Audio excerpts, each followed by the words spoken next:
Hello and welcome to Freethought Forum, a program by the Atheist Society of Knoxville and the Rationalists of East Tennessee. I'm Larry Rhodes. I'm Carl Leidenbecker. And we want you to know that if you don't believe in God, you are not alone. Right here in East Tennessee, you can find free-thinking agnostics and atheists. This is a show for them and for people committed to a life rooted in science and free of supernatural beliefs. There you go. But first, we want to tell you a little about the sponsors of our show. This is a show about, this is August, the birth month of one of the Freethought's greatest, Robert G. Ingersoll. So today's show will focus on a few aspects of his enormous life. But first, our sponsors. The Atheist Society of Knoxville frequently has a fun meetup or bar at a bar or eatery. Tonight's meetup is at Barley's in the Old City, starting around 5:30. Look for the silver-jacketed copy of The God Delusion standing upright on the table. And as Matt Dillahunty at the Atheist Experience always says, everyone is welcome to happy hour for food, drink, or conversation. But if you plan to preach, proselytize, provoke, or punch, please don't. The Rationalists of East Tennessee have several regular monthly meetings. The first and third Sunday mornings of the month are usually lectures with lively roundtable discussions. The second Sunday, we hold a Skeptics Book Club. On the fourth Sunday, we're mixing it up. Sometimes we have a get-together, which we call Reflections Meeting. Mm-hmm. It features potluck lunch at someone's home. Sometimes we meet to play board games, similar activities. Right. Later in the show, we'll have we'll give you some of our websites and additional information, including times and locations. First, we'll go in the news. It's not often that you hear of a church leaving a whole continent, but it recently happened. The only Catholic church in Antarctica is closing. And since I'm new to doing this, they give me the longest part to read. The Catholic Herald in the UK reported on July 27, 2015, the following. The declining number of people attending church services means there is no longer a need for a Catholic priest. The Catholic Church has left Antarctica after 57 years. The number of people attending services at the Chapel of Snows at the McMurdo station has declined to the point that there is no longer a need for a Catholic priest. According to Radio New Zealand, that was according to Radio New Zealand, yeah. The National Science Foundation, the group that runs the U.S. Antarctic program, where the church is located, has asked the New Zealand diocese to end its association with the Antarctic Post. However, there will still be a military chaplaincy at the base providing interdenominational services and personal support.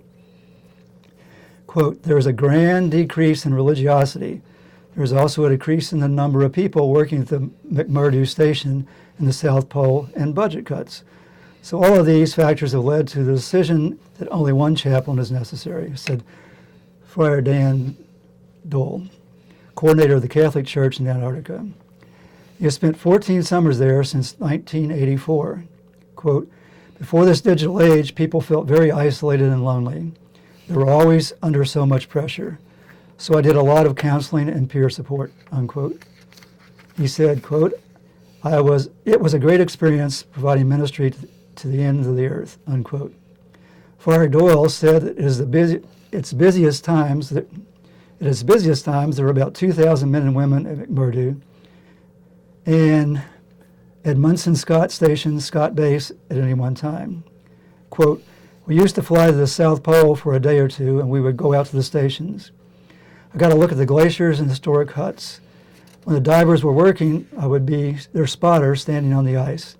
There were plenty of times I had to count penguins, unquote. July 30th, the Freedom from Religion Foundation reports a Florida school district paid $86,000 to contest and lose a FFRF lawsuit. The details following are Orange County Public Schools, Florida, spent $86,184,068 paying its attorney to defend a lawsuit filed by the Freedom from Religion Foundation, only to eventually do what FFRF requested it do months before filing the suit. That money could have brought 861,645 number 2 pencils, 47,869 elementary school student meals, or nearly 400 Chromebooks for students. But instead, it went to spending 2 years insisting on allowing a religious group to distribute Bibles to the students. What a waste of time and money. And this is going on all across the country, by the way. It's illegal to distribute Bibles and preach religion in public schools. And anytime you want to try to contest that, the attorneys are more than happy to take your money from you. In 2013, FFRF sent a letter asking the Orange County Public Schools to close a forum that was created at the behest of a Christian missionary group that wanted to continue to distribute Bibles to public school students. When the district kept the forum open, FFRF asked to distribute its own materials to the students. The school district then censored many of the materials that the Freedom from Religion Foundation sought to distribute, and the FFRF sued over censorship. To end that lawsuit, in 2015, February, the school district closed the forum for religious distributions, which is what FFRF suggested in the very first letter. Had the district listened to FFRF as a concerned ally rather than treating us as an adversary, it could have saved a lot of time and money, said the FFRF staff attorney, Andrew Seidel. We urge other public schools to stick to business of educating students, not providing outside groups with a platform to preach to other people's children. Allowing religious literature distribution turns the public schools into religious battlegrounds and fraught with solicitation and propaganda. But schools are not required to open these forums. FFRF's position is that the best course is to disallow all third-party literature distribution, especially of the religious type. And FFRF finds it unfortunate that the Orange County Public Schools had to pay its lawyers tens of thousands of dollars to come to the same conclusion. Now, on to the main program. Do you want to start that up, Carl? Maybe we should talk about you for a second. You're new to the show. Would you like to tell us a little bit about your background? You used to run a school, didn't you? Actually, I'm 114 years and 1 day younger than Ingersoll. Oh, wow, that's pretty old. He was actually born a day before my birthday. Is that right? Happy birthday. No, not yet. Okay, close. Close. Mm-hmm. But you did run a school, a Montessori type school? Actually, my wife ran it. Okay. I worked for her. Did that for a lot of years, taught, did other things with the school, and retired a year ago. Congratulations. You just gave this talk, this Ingersoll talk this weekend at the Rationalists of East Tennessee, I believe, didn't you? Something similar, yes. Okay. Would you like to go ahead and jump into it? I'll give it a shot. Okay. We had sort of a list of topics here that usually Ingersoll, you read his quotes or sometimes read his speeches. Usually, unless you read a biography, you haven't really learned much about the person, Ingersoll as a man. So I think we're going to try to put some of that in along with some of the interesting things he said and did. So there have been claims that he rebelled against his father, who was a Congregationalist preacher, and that was his cause, his motivation for being against religion. But actually, that wasn't the case. His father was especially for the time, a very liberal Congregationalist preacher, who I think one source said he was even too radical for the Northerners at times. Really? He was an abolitionist, supported a lot of more modern ideas, but he was still very religious. So Ingersoll grew up in a very religious environment, but according to sources I've read, what really began turning him against religion had to do with a trial his father was brought before among the religious leaders of the Congregationalist Church. And they said that he didn't really violate any rules, but I think essentially his attitude, let's see, I'll get the quote here. He did nothing inconsistent with his Christian character. He was inconsistent with his ministerial character. So they didn't like some of the things he was saying, basically. His father? Yes. And they basically said he couldn't preach anymore. That was later overturned, but he had trouble getting congregations after that, so he basically didn't do too much preaching after that. But they did travel a lot. Understand that the only house that he ever lived in that's still available for public visitation was the house he was born in? Right. Is that correct? There 4 and months. he only lived there 4 months? 4 months, right. So, but then that's when his father had to leave and find another congregation. And that's a museum now, supported by the Center for Inquiry in Amherst, New York. You can go there, take tours, and seems we have a caller coming up, but you can take tours, and there's a whole tour of Freethought Trail you can take in that area. Sounds very interesting. The picture that we saw over the weekend at the Rationalists presentation, along with the interior of the home, was very interesting. I think it would be worth a trip. Welcome to Freethought Forum. You're now on the air. May we have a name or a nickname? Oh, caller is just fine with me. Hello, caller. Thanks for calling. Did you have a comment or question? Well, actually, I was watching your show and I'd called in, and now my computer's on the blink, and so I don't know what you're doing now. But you were talking about the school system, and you mentioned that Carl there is a veteran educator, and I had a question. Okay. I may have an answer. Go for it. All right. Carl, I'm sure you're aware of the vouchers and all, that I believe one state has already approved vouchers so that people may funnel money into private schools, such as religious schools. Are you keeping up with that? Not as much as in the past, but I know it's come back up, and there have been some legislation proposed several places. Our position, we had a private school, but our position was still, we were against vouchers because public schools are a very important part of the whole American system, and educating the people who want to be the electorate, really the money should be spent on trying to make the public schools better than doing the vouchers, as far as I'm concerned. Well, I certainly agree with you for several points there, but Ralph was talking, Ralph Eisler, your host from, I believe it was last week, was talking about this school voucher system and about how these schools, maybe you can help me out on this, these schools, these private schools, these religious schools and all, they don't have to meet the standards that public school systems meet, like the certification of teachers, so forth and so on? That probably is going to vary from state to state, but I'll give you an example of what the intent is.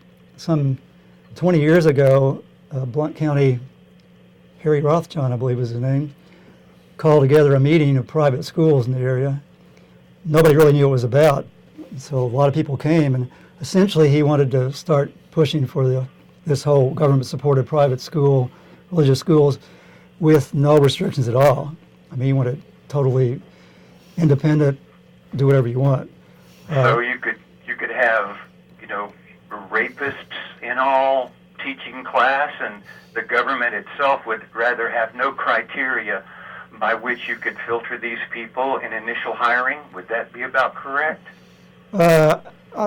I don't think they really wanted rapists, but yeah, they wanted people who would be messing with people's minds, probably in a bad way.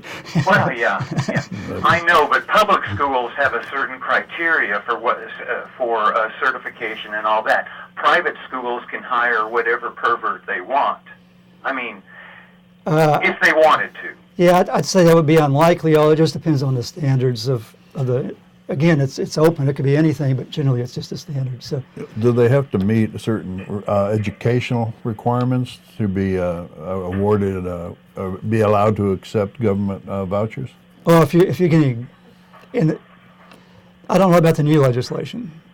In the past, you did, but I don't know about. Okay, I've always pictured like creationist schools people who are home schooling their kids, but still getting the vouchers for that. Can you get vouchers and still homeschool your kid? I haven't heard of that, but I don't know.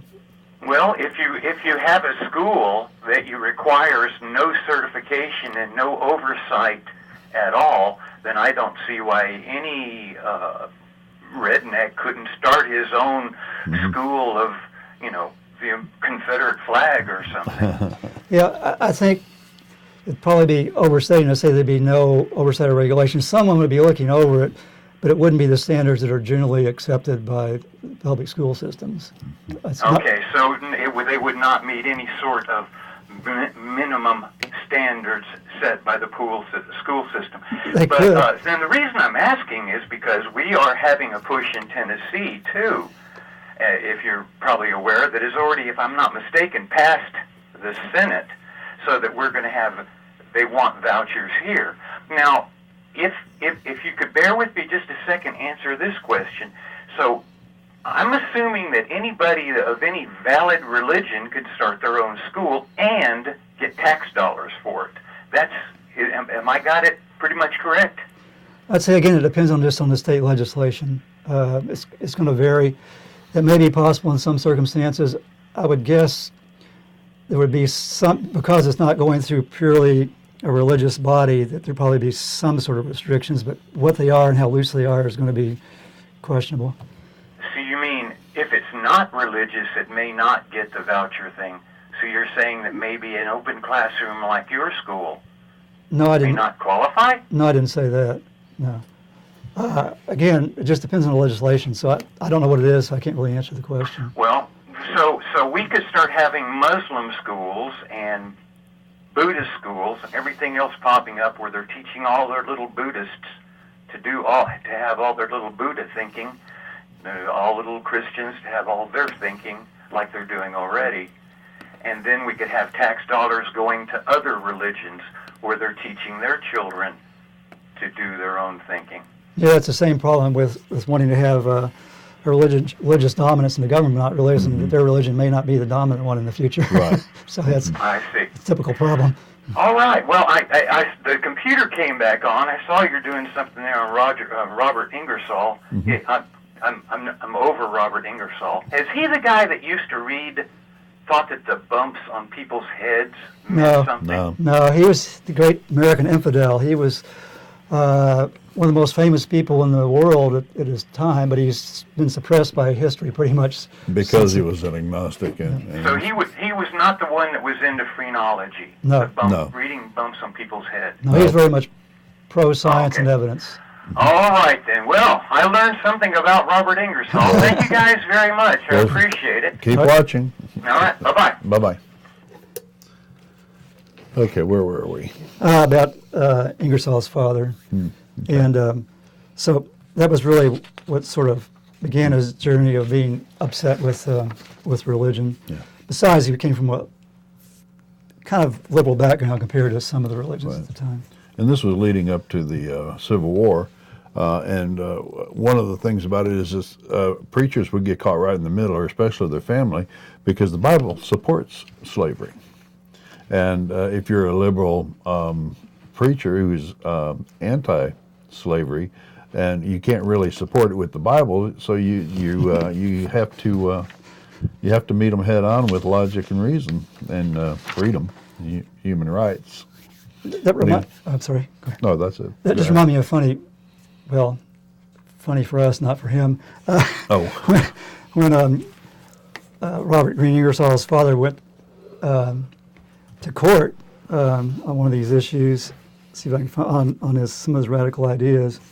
Trying to remember where that was, but ended up that the attorney was his third wife.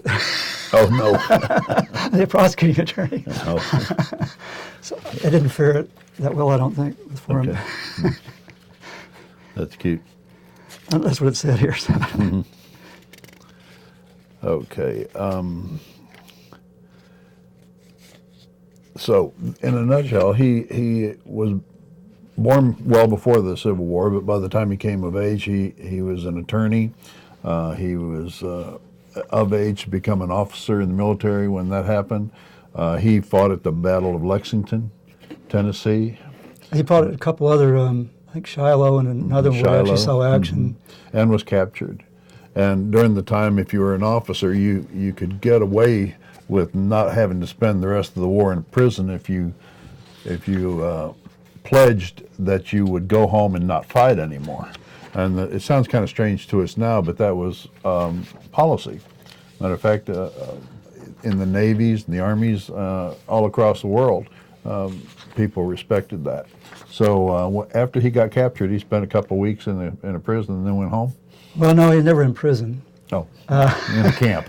Actually, some sort of funny stories about that.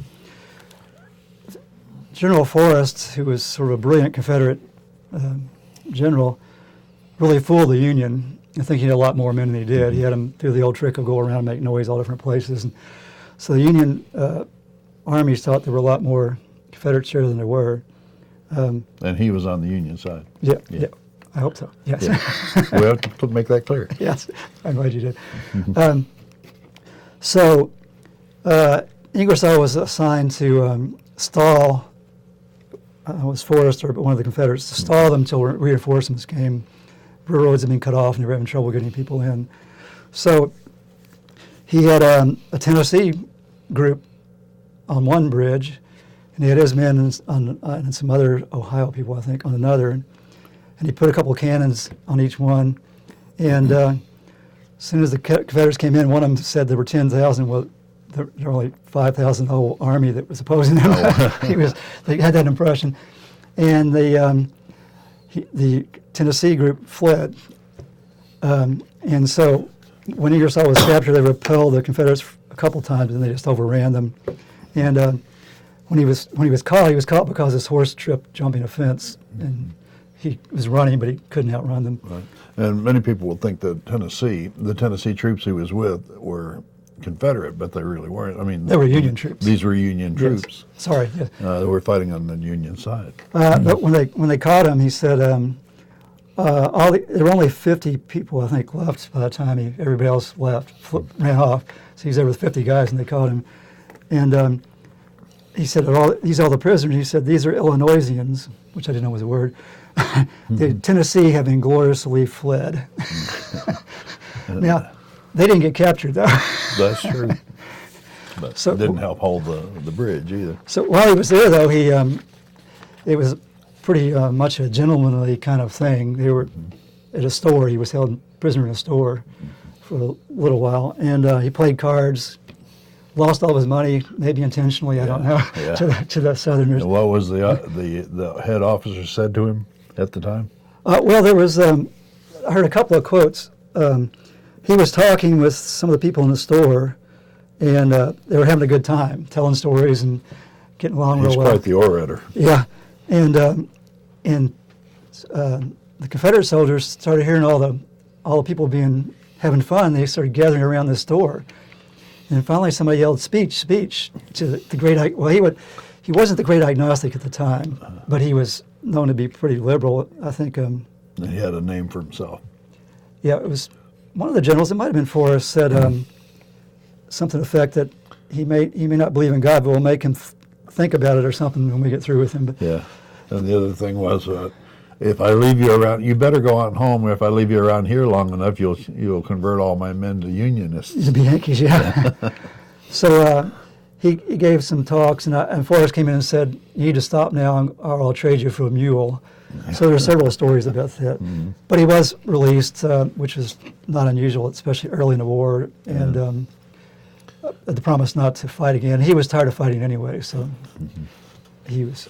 But he did go and he did support the cause, though he had some issues with Lincoln. Remember, this is a call-in show. If you have any questions about our topic or free thought in general, or atheism, agnosticism, I'll be happy to talk to you. The number is at the bottom of the screen. If you have any questions, feel free to call on in. So, we're up to the war now, or are we through the war? Well, there were problems with, he had trouble with the Emancipation Proclamation, actually.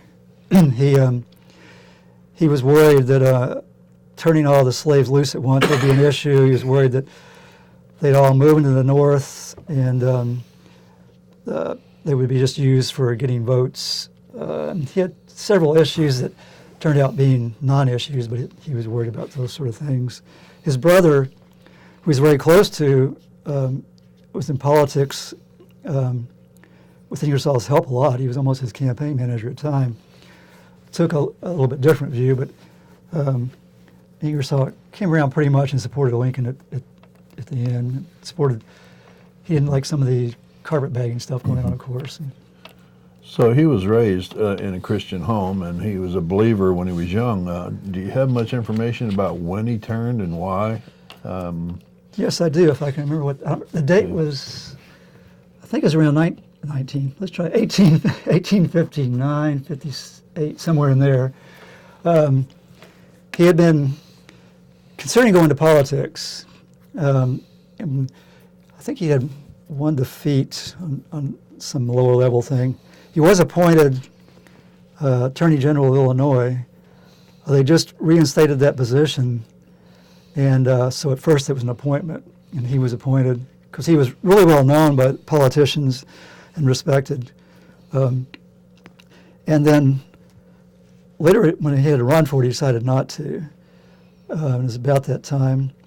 He'd also married around that time, and his wife was from a very liberal family. She was a free thinker, probably more of a deist. And there's speculation that she influenced him quite a bit. He could have gone the other way because right before that he was still referring to God and not deeply religious, but he was religious enough he could have been elected to office. Later on, he didn't have a chance, and he actually refused to do some things because it hurt his brother's career. And So is this his first wife? that was his only wife. His only wife? It was his father, I think they were referring to on the third. Oh, okay. It's kind of funny that there's a lot of analogies between my life and his. I was born in a Christian family, raised Christian, and my first wife converted me, deconverted me from Christianity. Now, you said this was about 58 or 59 when this happened? That's when they actually gave a speech. He had been kind of tiptoeing around things early on, and then he made some decisive statements that put him in one camp.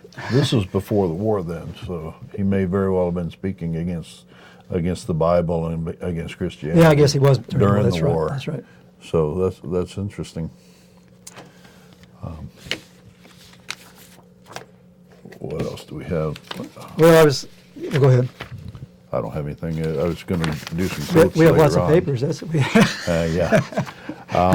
We do have a 4-minute video if you'd like to. Oh, that'd be good to forward. give people a basic background. Okay. Yes, I'm glad you remembered This is an Ingersoll video that we're queuing up now, and we can go as soon as it's ready.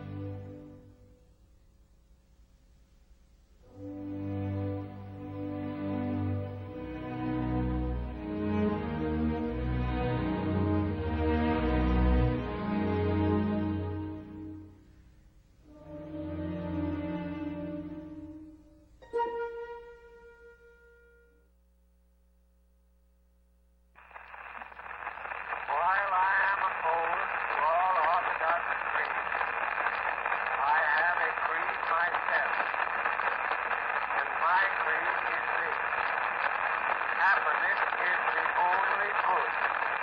The time to be happy is now. The place to be happy is here. The way to be happy is to make others good. This creed is somewhat short, but it is long enough for this life, long enough for this world. If there is another world, when we get there, we can make another creed. But this creed certainly will do for this life. Hope. The prejudiced priests and the malicious ministers say that I am trying to take away the hope of a future life.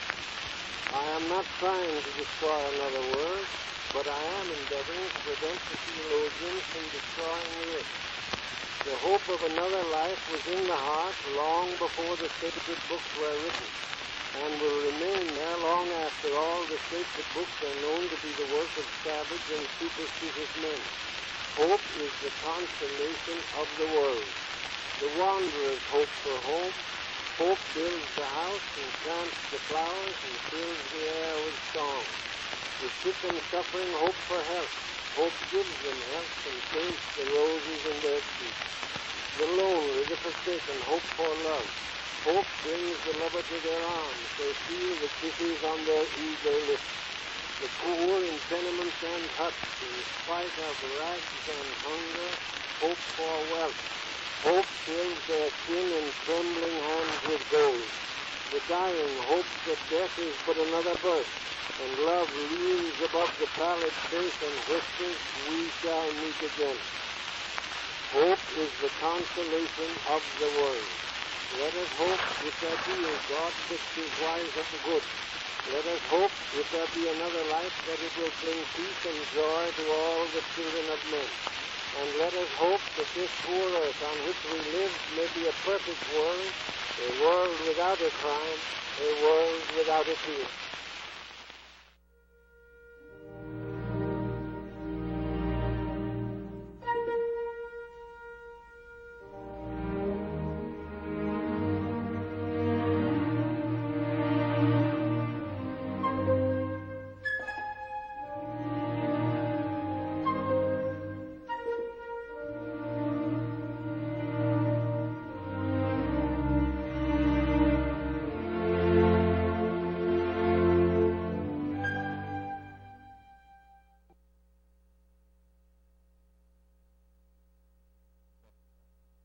We will have that video up on our Facebook page, Freethought Forum Facebook page.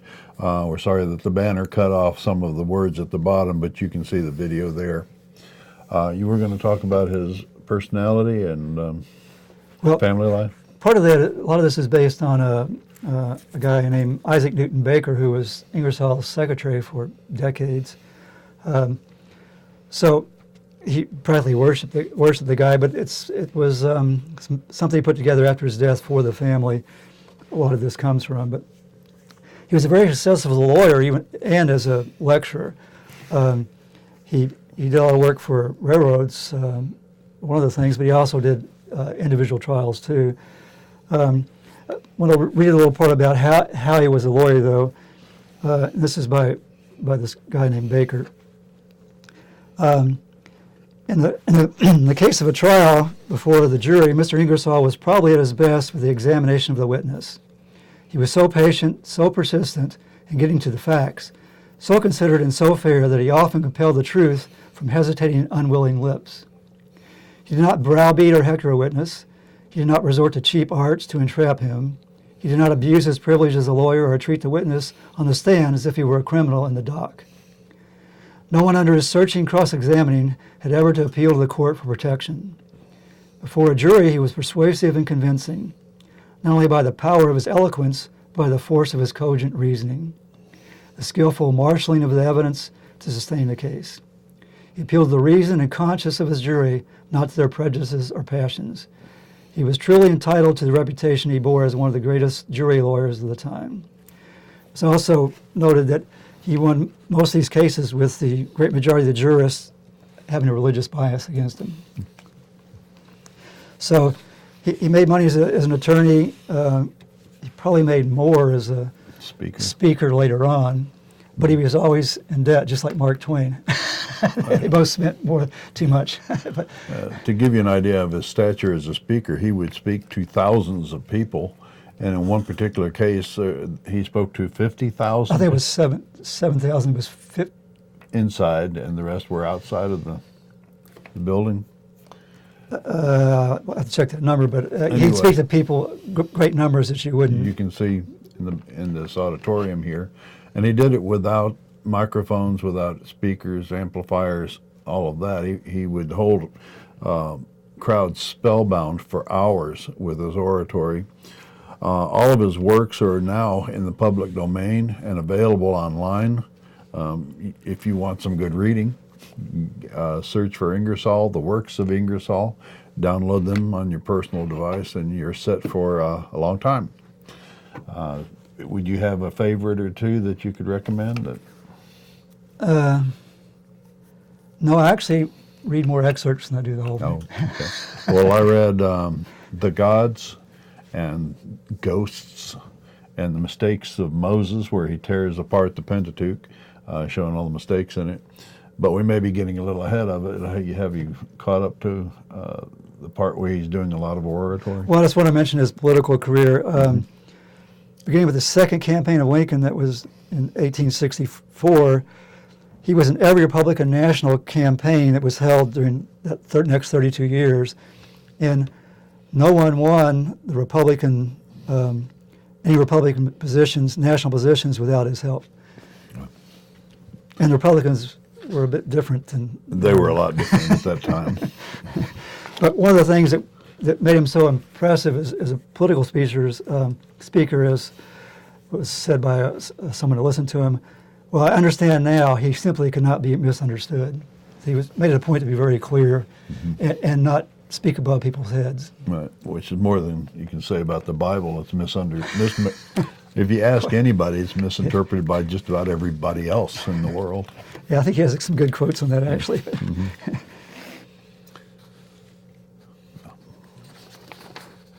He also was a great promoter of Thomas Paine. Thomas Paine was pretty much relegated to the trash bins of history because of his stance on religion when he wrote The Age of Reason. Robert G. Ingersoll would not have that. You can see here is at the very top says Thomas Paine, if you can see it. So he talked about Thomas Paine and his works just about every time he gave a speech, just to revive his memory, because so many people in power would not. They were trying to rewrite history and write him out of founding father status. But his pamphlets were almost singular in their ability to bolster the confidence of the young nation during the time of the Revolution. Yeah, I think if it weren't for the internet, that would have happened again. Good, very well. Little anecdote. Dan Barker, who's now co-president of Freedom for Religion Foundation, was at a church service, and some preacher made the mistake of saying, I bet no one's ever heard of Robert G. Ingersoll, so he went and looked him up. Oh, really? And there's actually a quote from Ingersoll's time where a group of preachers were opposing him, but he asked them, the head of that group asked him not to mention him in church because people would check and see what he said. Yeah. Before the age of the internet. Yeah.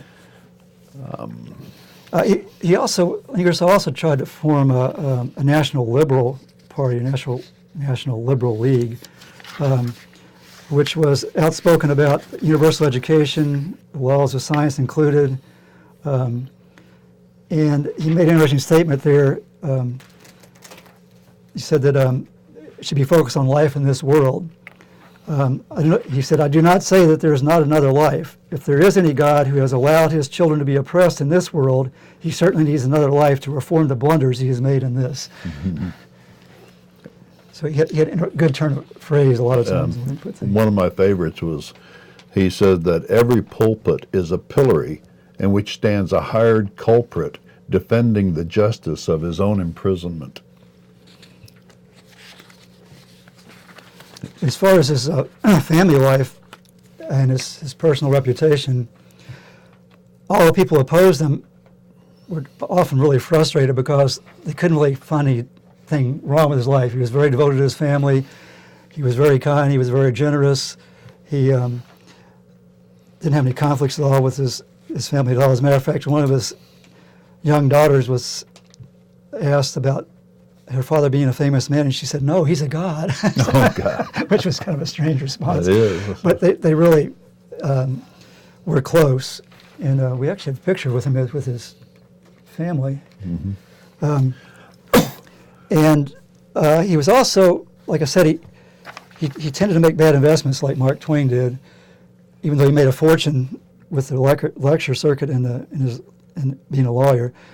But there was one case where he recommended an investment to a widowed woman, and it was a bad investment. She lost all of her money. And he felt so bad about it, he took his own money and paid back what she had put into that investment out of his own funds. So he's very conscientious about what he did. Yeah. Matter of fact, Thomas Edison once said of Ingersoll, he had all the attributes of a perfect man, and in my opinion, no finer personality ever existed. Thomas Edison went so far as to use his brand new recording machine to record the voice of Ingersoll. So Ingersoll's voice is some of the earliest recordings ever made because of that. And you can actually go online and find some of these recordings now. YouTube, I know, has at least one, and there are others available. Has three? There are three. Okay, very good. Of very bad quality. Yeah. By today's standards. Also, just throughout, you mentioned Edison. He was really friends with a lot of famous people. Emerson, Luther Burbank, Elizabeth Cady Stanton, Edgar Lee Masters. He was personal friends of 3 presidents. He was just, there were others too I'm not pulling up, but he was Clarence Darrow supported him. Twain thought he was the greatest speaker there ever was. So he was very much in tune with the intellectual elite and political elite of the time. Yeah. He died in 1908, and Mark Twain said, "Except for my daughters, I have not grieved for any death as I have grieved for his. His was a great and beautiful spirit. He was a man, all man, from his crown to his foot soles. My reverence for him was deep and genuine." Yet how many people have heard of Robert G. Ingersoll today? And you have to wonder why. It's probably the same reason as people were suppressing the name of Thomas Paine after so long. I'd say more than probably. Yeah. We have a question for the audience. Was Liberal Party after the 1876 election? That doesn't make Formed. Oh. Was the Liberal Party formed after the 1876 election? I can't recall if it was actually ever formed at all. I don't. The Liberal Party? The one he tried to form, that he was part of trying to form. Okay. I have to look that up. No, that was from the audience. Sorry. I want to read one thing that sort of sums up the way he looked at the world and his family life. He was going to write a book. He never did write it, but he did write the introduction, which I'm going to read. It's very short. To my daughters, Eva and Maud, whose hearts have never been hardened, whose imaginations have never been polluted, whose lives have never been cursed with the dogma of eternal fire, in this book, in this book, he was going to write, written to destroy in some degree the savagery of evangelical religion, is most lovingly dedicated. And he was very, very concerned about children being able to learn and have freedom to learn and be able to not be confined by religion or any dogmas. And he was very, very much impressed with science. Yep. Want to throw in a few quotes here? Sure. Go for it. There's so many good ones. You have some? I've got a few. Okay, we'll take turns. No, the thing about Ingersoll, besides his speechifying, as it were, is he had a hell of a turn of pen, a turn of phrase.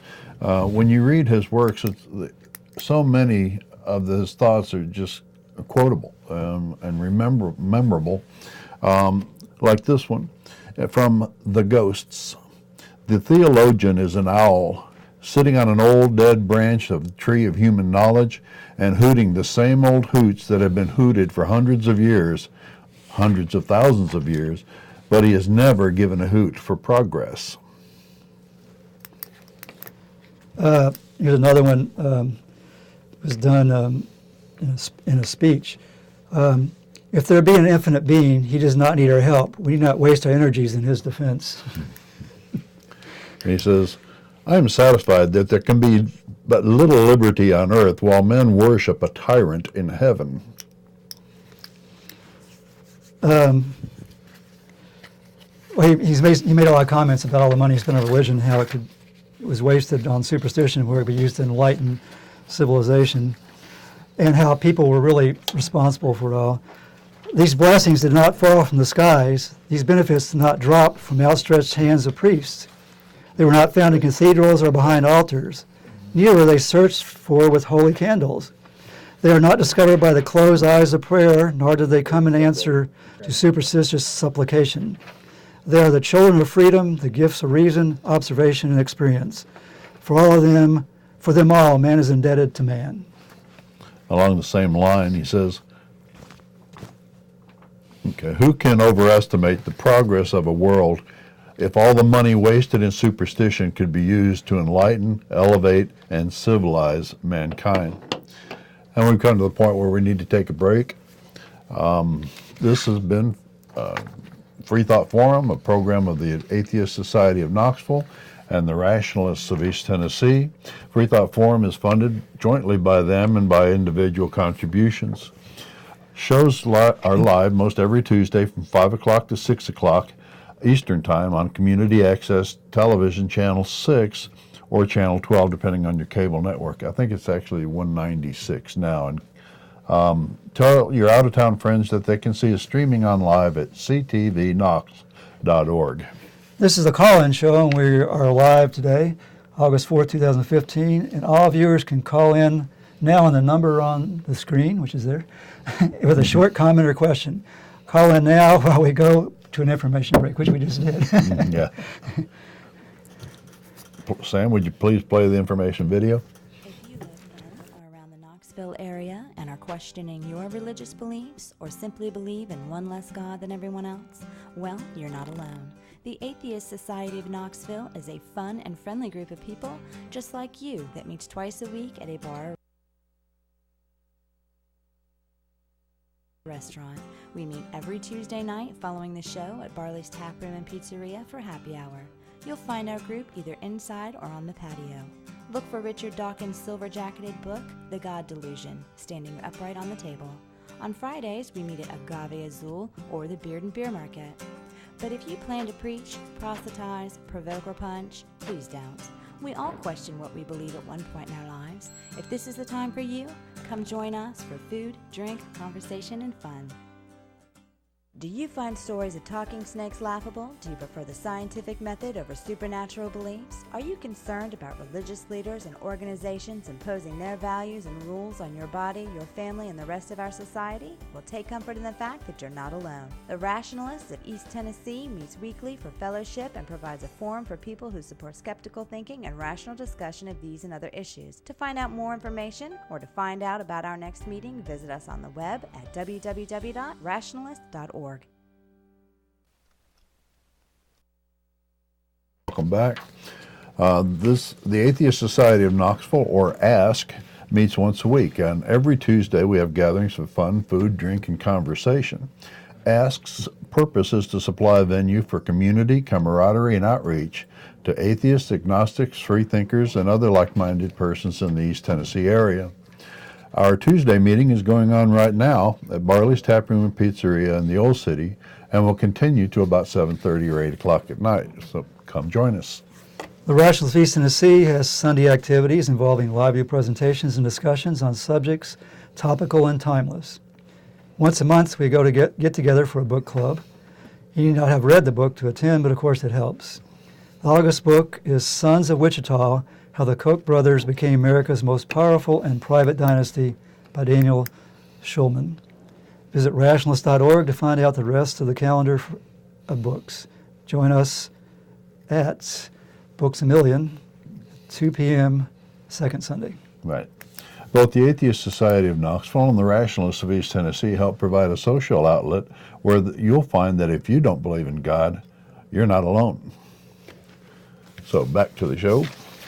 We're talking about Ingersoll and quotes. Do we have anything else we'd like to Well, quote? just more quotes, but he died at the age of 66 in 1889, I think it was. Yeah, 1899. He was probably the best known person before any kind of public media came about in the world. Everyone knew about him in Europe. He was well known. He had people write in all the way from South America when he died with sympathy. Thousands of wires and cables came in. The common wording was basically the greatest and noblest has fallen, and we mourn. He not only gave talks on free thought, he also did on Shakespeare and music. He had a wide repertoire, but there was a poll taken by people who would do one of his talks, and out of the top, of the ones that were listed in the top, I think something like 6 out of the 7 were for the religious talks. But he even got condolences from a group of 15,000 professional musicians, the American Federation of Musicians, who were had great things to say about him and were aware of him and his as a person as well as a speaker. So he had a very broad influence besides just the states and besides just on religious topics. Right. Before you think that we two are the only people who really know anything about him, his name has been studied by a lot of people that you would recognize. For instance, Bruce Springsteen recently said, "I leave pansies, the symbolic flower of free thought, in memory of the great agnostic, Robert Ingersoll, who stood for equality, education, progress, free ideas, and free lives against the superstition and bigotry of religious dogma. We need men like him today more than ever. His writing still inspires and challenges us, challenges the better angels of our nature. When people open their hearts and minds to this simple, honest humanity, thank goodness he was here." We have time for one call, probably. We got about 7 minutes left in the show. Phone lines are open, and the number is at the bottom of the screen. I'll tell that interesting story about, I've forgotten where it was, but, oh yes, it was in Canada, actually. He occasionally spoke in Canada. I think it was Victoria, Canada. And the local politicians and religious leaders didn't want him to speak. And they had arranged a hall for him to speak in. And right before he was going to speak, they said that there were some new regulations on the fire codes and that the hall didn't meet them. And that they needed one more door. Anything, they'll say anything then. So Or do. Some people jumped up and said, "You need one more door," and they grabbed an axe and a saw and they cut another door in. Oh, cool. and the talk proceeded. Very good.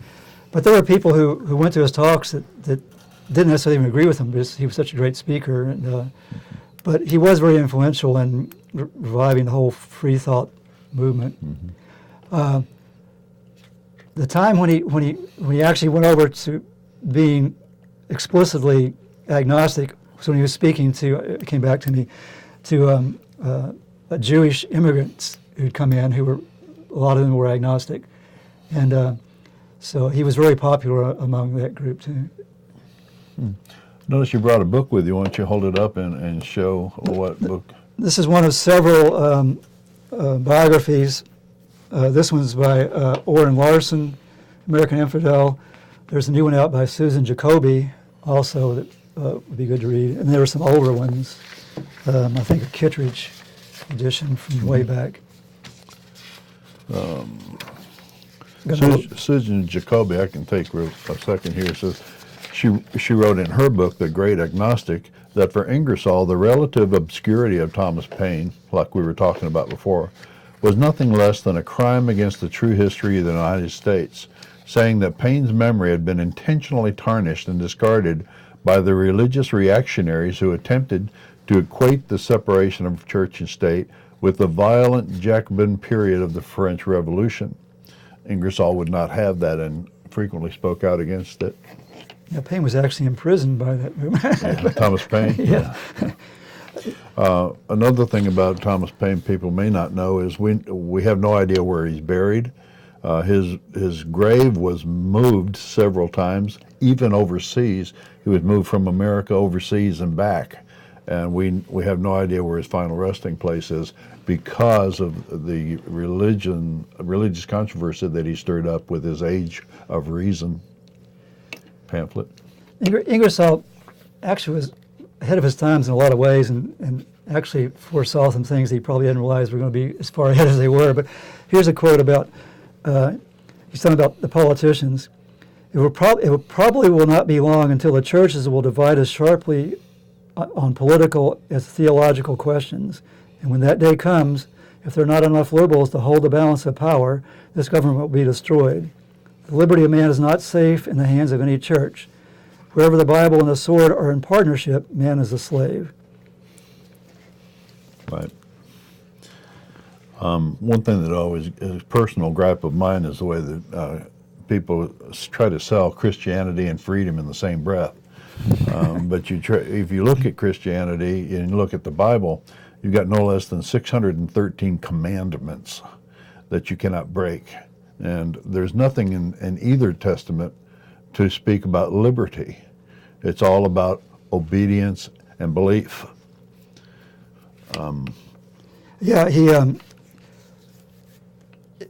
I just got a note about something I need to mention too.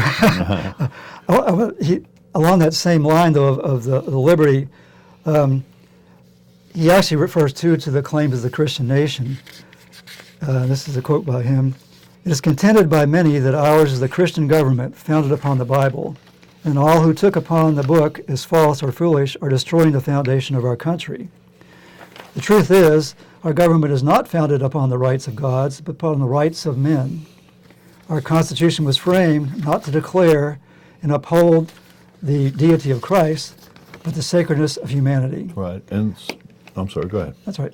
Ours is the first government made by the people and for the people. It is the only nation in which the gods have nothing to do with.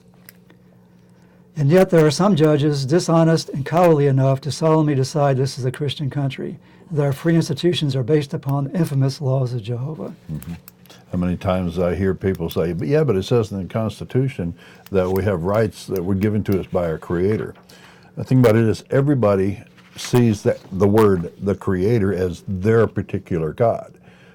So they're all right, they say, but it actually wasn't the Constitution, it was a preamble. And secondly, the Creator was a deist God. Matter of fact, Thomas Paine himself was a deist. Most of the founding fathers who were not Christian, and there were quite a few who weren't Christian, were deists. So they didn't like Christianity, they didn't like dogma, they didn't like the imposition of religion, but they still believed in a God per se, and that was the Creator that they were referring to in the preamble, not a Christian God or any other religious God. He was very much against dogmatism. He often say it's important that we say we do not know, but he also pointed out we should say that you do not know either. That's right. That's a true agnostic. And we're less than a minute in the show, so we'll start signing off. Time to start wrapping things up. Get out your pen and paper. This has been Freethought Forum, a program by the Atheist Society of Knoxville and the Rationalists of East Tennessee. I'm Larry Rhodes. And I'm Carl Edendecker. Please send us feedback and leave voicemail at 865-272-9060 or email us at freethoughtforum@yahoo.com. You can then see this show on Tuesdays from 5 to 6 p.m. Eastern Time, or if you're anywhere in the world, you can see it streaming online at 2100 Greenwich Mean Time at ctvknox.org. I'd like to thank you, the viewers, and send our thanks to Sam and Jonas for the technical support. Thanks, Sam. And the staff at CTV Knox and all the other and our callers. Okay, it's over.